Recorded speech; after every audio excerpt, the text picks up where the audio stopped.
सर्दी के मौसम में हिमालय की ऊंची चोटियों पर बर्फ ही बर्फ नजर आ रही है।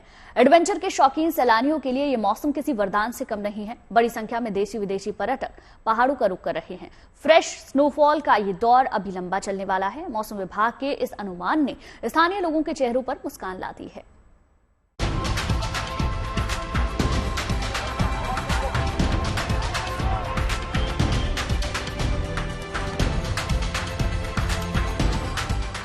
सर्दी के मौसम में देश के पहाड़ी इलाकों में बर्फकाल का दौर अपने पूरे शबाब पर है। उत्तराखंड हो, हिमाचल हो या फिर जम्मू कश्मीर, यहाँ की ऊंची ऊंची चोटियां बर्फ की सफेद चादर के आगोश में हैं। कड़ाके की सर्दी के बीच तापमान माइनस में गोते लगा रहा है।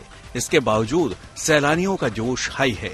उत्तराखंड के पहाड़ों की ओर रुख कर रहे सैलानियों के लिए मौसम विभाग की ओर से खुशखबरी आई है और यहाँ 11 और 12 जनवरी को एक बार फिर से ताजा बर्फबारी होने की संभावना है। 10 जनवरी तक मौसम शुष्क रहने का अनुमान लगाया गया है। एक और वेस्टर्न डिस्टर्बेंस आ रहा है 10 तारीख से, जिसका प्रभाव पूरा नॉर्थ वेस्ट इंडिया में रहेगा।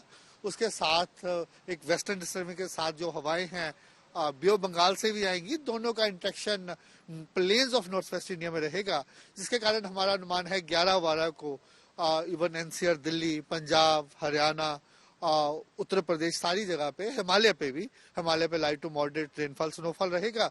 प्लेन्स पे लाइट रेनफॉल एक्टिविटी रहने का अनुमान है। अगर बात हिमाचल प्रदेश के शिमला की करें तो यहाँ कुफरी हिल में हुई ताजा बर्फबारी ने सैलानियों के चेहरों की चमक बढ़ा दी है। बर्फ के सहारे यहाँ कोई पहाड़ पर चढ़ने की कोशिश कर रहा है तो कोई उतरने की। यहाँ पर्यटकों को याक की सवारी करना खूब रास आ रहा है और जब बात एक दूसरे पर बर्फ के गोले फेंकने की हो तो इसका अपना ही मजा है। बहुत मजा आ रहा है। कल से कुफरी में काफी स्नो हुई है और हम लोगों ने बहुत एंजॉय किया और पूरे परिवार सहित बहुत एंजॉय किया और हमें बहुत अच्छा लग रहा है। स्नो देख करके इतना अच्छा लग रहा है कि कांट अमेजिंग, कि ऐसा भी कभी मिल सकता है परिवार के साथ। और हमारा एक सडनली प्लान था, अचानक हम लोगों ने प्लान बनाया शिमला आने का और शिमला से कुफरी आने का और बहुत अच्छा लगा। हम थैंक गॉड है कि भगवान का कि हमें उन्होंने इतना अच्छा मौका दिया कि हम लोग खेल सके और एंजॉय कर सके। बहुत अच्छा एक्सपीरियंस था हम लोगों का। खच्चर की राइड की हमने और गेम्स भी काफी एंजॉय किए और स्नोफॉल तो था ही, बहुत अमेजिंग, बहुत अच्छा लगा। बात अगर कश्मीर की हो तो यहाँ के गुलमर्ग में बर्फ का समंदर नजर आ रहा है। पहाड़ हो, घर हो या होटल या फिर गाड़ियाँ, सभी बर्फ की मोटी चादर से ढके हुए हैं। आलम यह है कि बिजली की तार, लाइट, पोल, पेड़ और उनकी डालों पर भी बर्फ की परत दिखाई दे रही है। मौज मस्ती के बीच सैलानियों से खचाखच भरे गुलमर्ग में उस वक्त हलचल मच गई जब कोंग डोरी हाइट्स पर एवलांच ने हिट किया। हिमस्खलन की ऐसी तस्वीर देखकर वहां मौजूद हर शख्स सहम गया। ऊंचे पहाड़ से इतनी रफ्तार के साथ बर्फ नीचे आ रही थी कि मानो सब कुछ तबाह करने निकली हो, लेकिन गनीमत रही कि इससे किसी को कोई नुकसान नहीं पहुंचा। गुलमर्ग में बर्फबारी का लुत्फ उठाने पहुंचे सैलानी पर मौसम पूरी तरह से मेहरबान है। मौसम विभाग के मुताबिक घाटी में शुक्रवार से एक बार फिर फ्रेश स्नोफॉल का दौर शुरू होने वाला है। बर्फबारी के बीच पर्यटकों को कोई असुविधा न हो, प्रशासन की ओर से इसका पूरा ख्याल रखा जा रहा है कि पहाड़ी इलाकों में आवागमन जारी रहे। इसके लिए सड़कों से बर्फ हटाने का काम भी चल रहा है।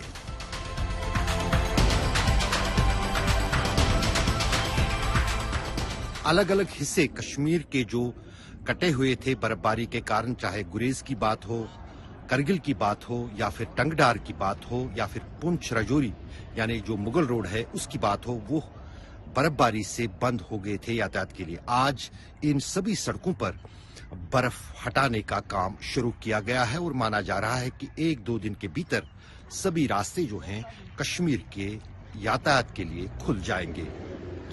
इस बीच जो 2 दिन की बर्फबारी हुई है उसने कश्मीर में आने वाले पर्यटकों का उत्साह भी बढ़ाया है और साथ ही साथ अब और सारे पर्यटक जो हैं कश्मीर में इस बर्फ का मजा लेने के लिए पहुंच रहे हैं।